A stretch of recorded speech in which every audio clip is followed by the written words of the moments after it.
So in my last fight, I get injured. I went to Dr. Mora so he can check me out, and he find out that I got bone spread on my right elbow, and he told me like, we have two options: deal with the swollen and pain forever, or get a surgery, and after 8 to 10 weeks, you're good to go. For me, it's a big deal being here in America, training and fighting for the UFC.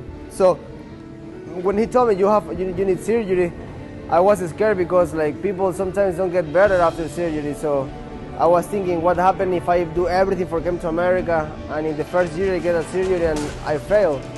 But thanks to God, I'm glad I was in Dr. Mora's hands and he really fixed me, and I'm feeling great. Like in my last week of my training camp, it's a short notice fight, but still I'm able to punch, and so now it's like minimum swollen, but I got a surgery a couple weeks ago. I'm fighting next week, so it's part of the game.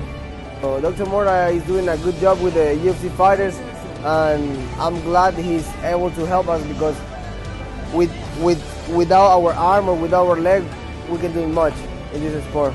He knows that we need to be able to work again, so I really appreciate him giving my arm back so I can punch people again.